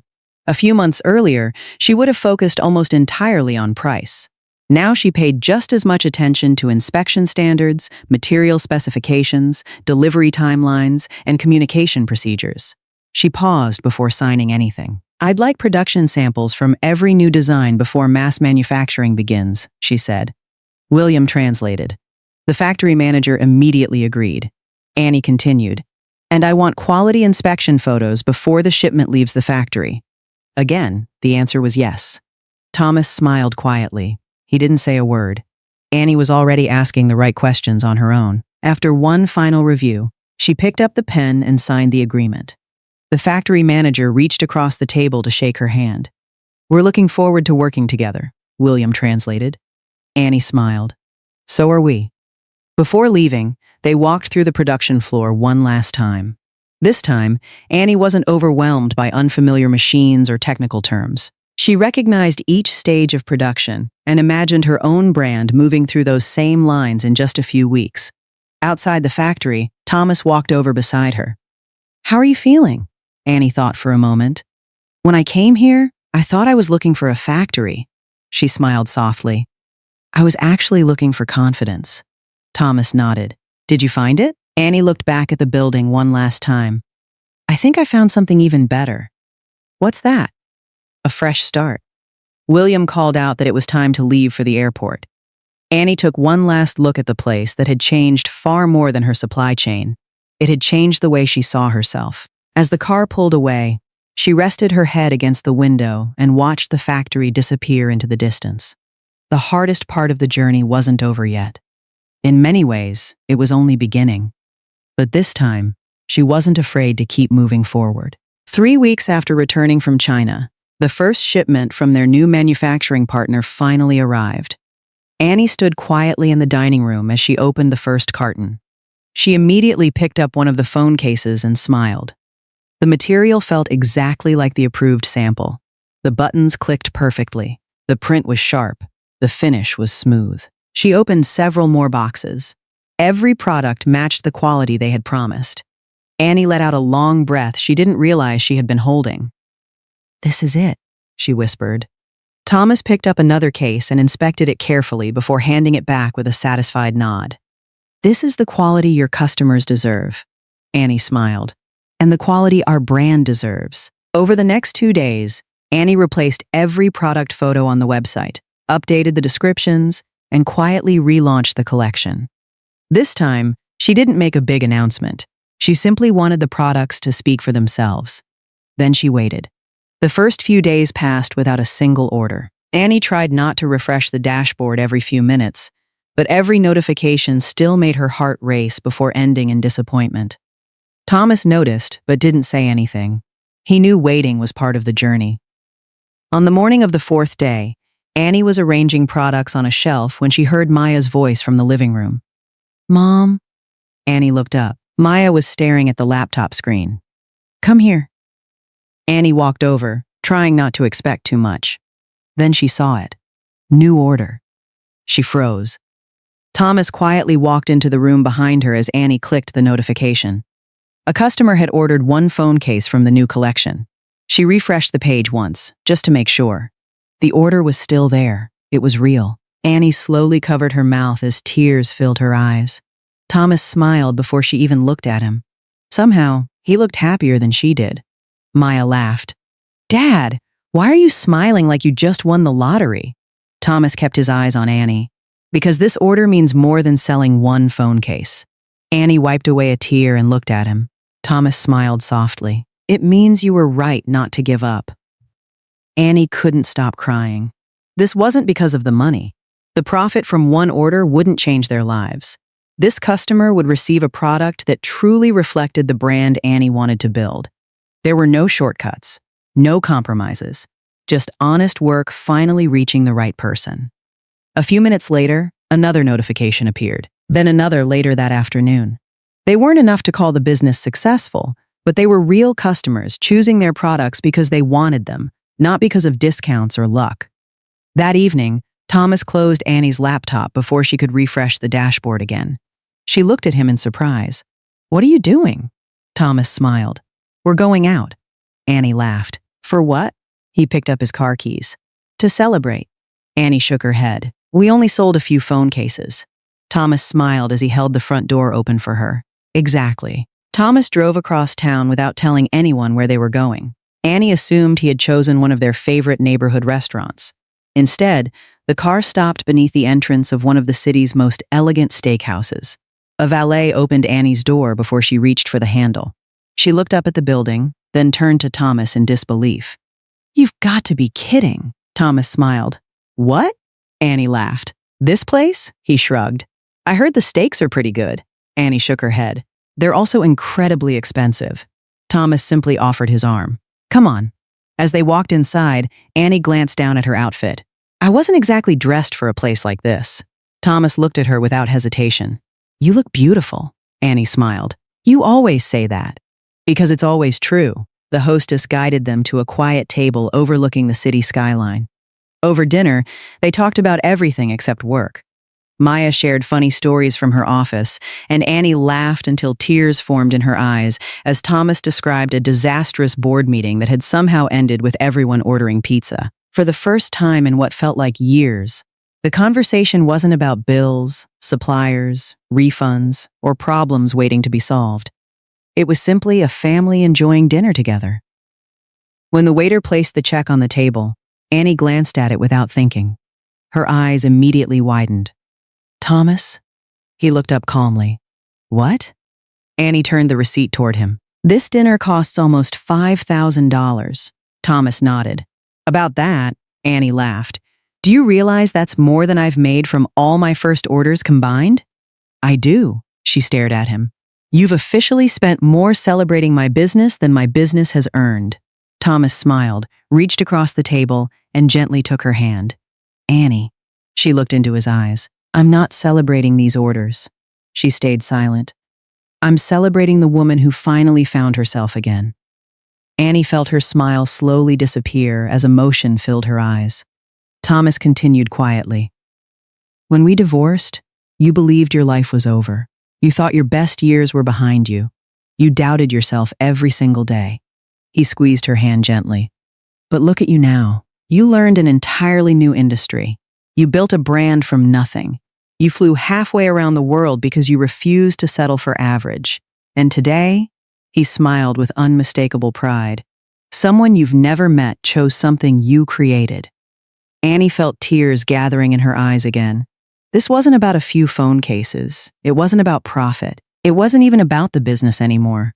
For the first time in years, someone wasn't praising her because she had been a good wife or a devoted mother.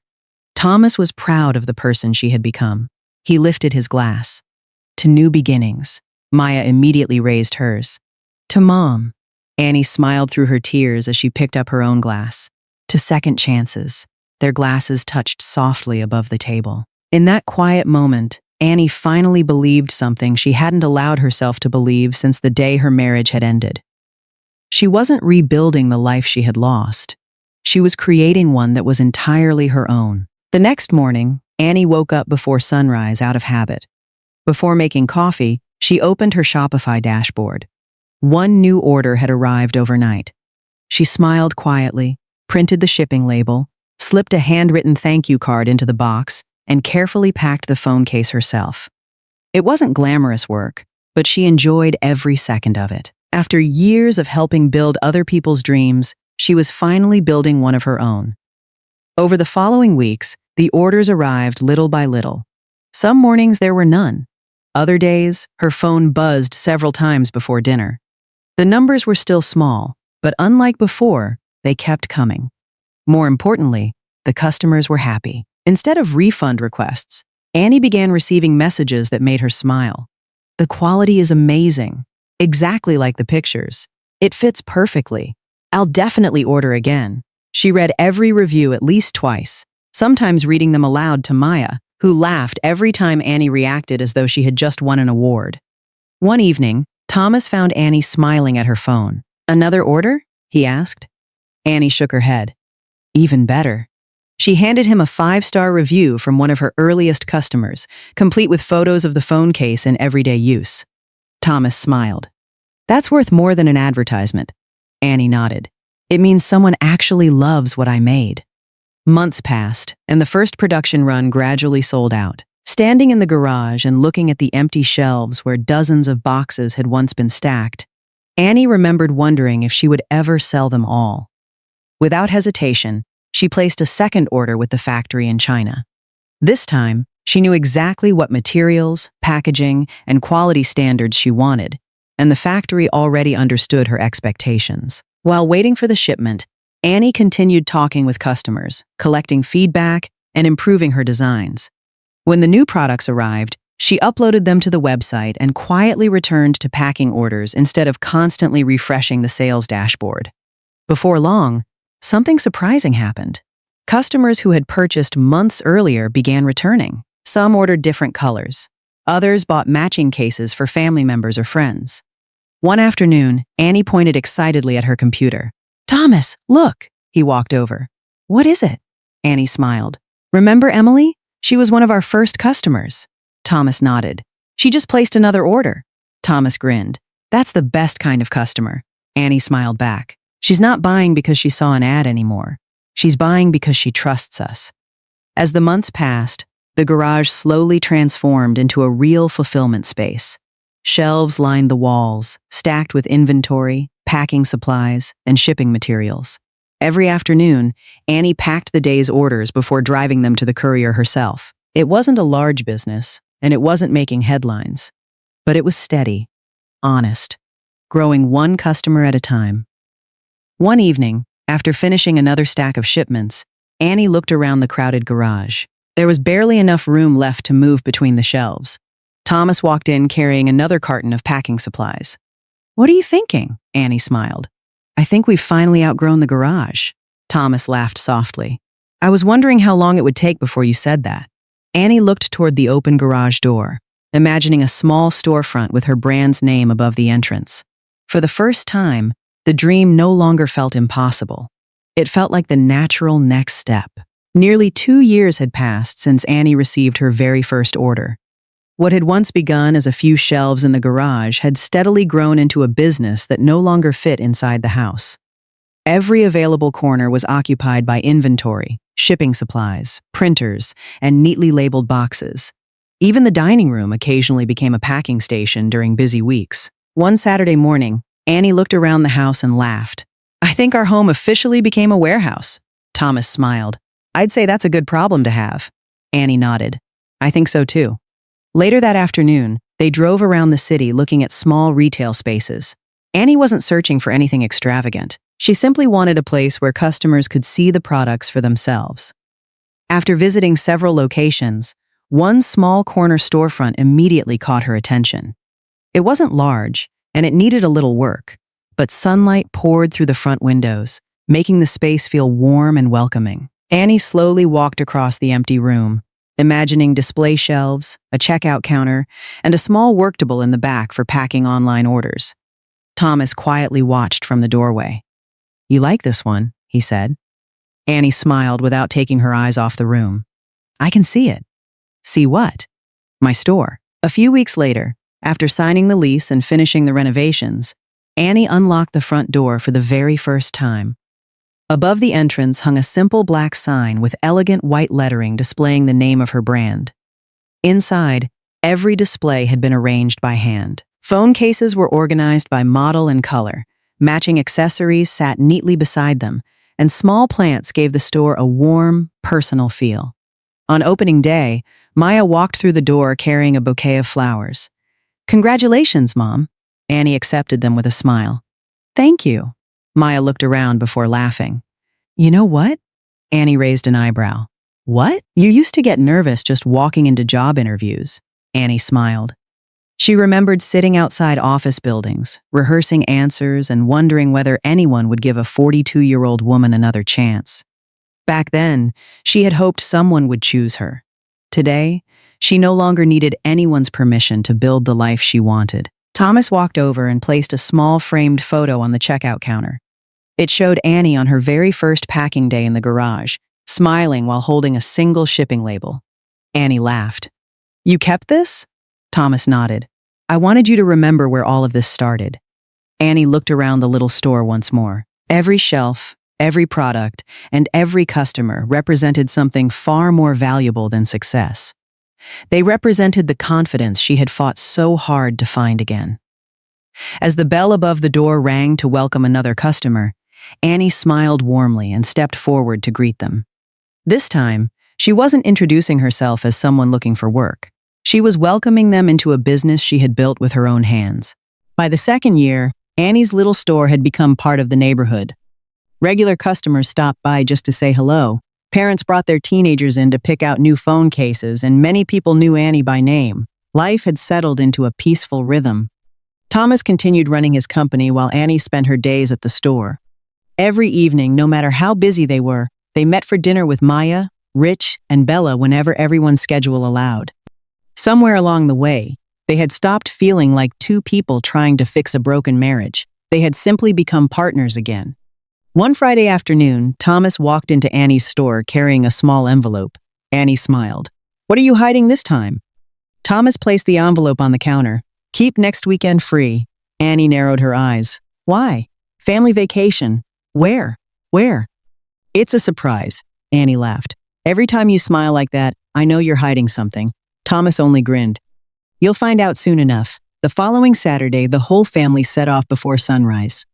Nearly 3 hours later, they arrived at a quiet beachfront house overlooking the ocean. Perfect, Annie whispered as she stepped inside. Exactly what I was hoping you'd say, Thomas replied. For the next 2 days, nobody mentioned work. Annie left her phone inside for hours. Thomas ignored his emails. Maya helped Bella collect seashells while Rich insisted on teaching everyone how to build the perfect sandcastle despite having absolutely no idea what he was doing. Every evening they watched the sunset together, sharing childhood memories, funny family stories, and dreams for the future. Annie couldn't remember the last time she had felt this relaxed. On their final evening, Thomas suggested one last walk before dinner. The family wandered slowly along the shoreline while the setting sun painted the sky with shades of gold and orange. Rich and Bella ran ahead, chasing the waves, while Maya quietly followed a few steps behind, watching her parents with a smile. Thomas suddenly stopped walking. Annie turned toward him. Everything okay? Instead of answering, Thomas reached into his pocket. Annie immediately noticed how nervous he looked. It wasn't the expression of a successful businessman giving a presentation. It was the face of the young man she had fallen in love with decades earlier. Before Annie could say another word, Thomas slowly lowered himself onto one knee. Rich stopped running. Bella covered her mouth in surprise. Maya's eyes immediately filled with tears. Thomas opened a small velvet ring box. Inside rested a simple diamond ring. Elegant, beautiful, timeless, just like the one Annie had always dreamed of. Thomas looked up at her with gentle eyes. The first time I asked you to marry me, I promised to make you happy for the rest of your life. I believed those words with all my heart, but somewhere along the way I forgot that love isn't protected by promises. It's protected by the choices we make every single day. I hurt you. I failed you.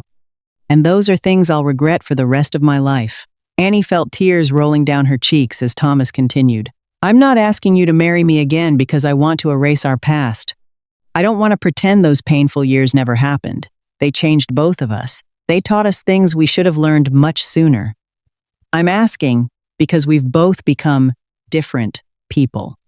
We've learned how to listen, how to forgive, how to choose each other again. He took a slow breath before holding the ring toward her. Annie, not for the couple we used to be, but for the family we've become. Will you marry me one more time and let us begin again? Annie covered her mouth as tears blurred her vision. She looked at Thomas, then at Maya, Rich, and Bella, whose faces were filled with hope. Finally, she smiled through her tears, gently reached out her hand, and whispered the one word Thomas had been waiting years to hear. Yes, Rich and Bella immediately cheered as Maya burst into tears and wrapped both of her parents in the biggest hug she could manage.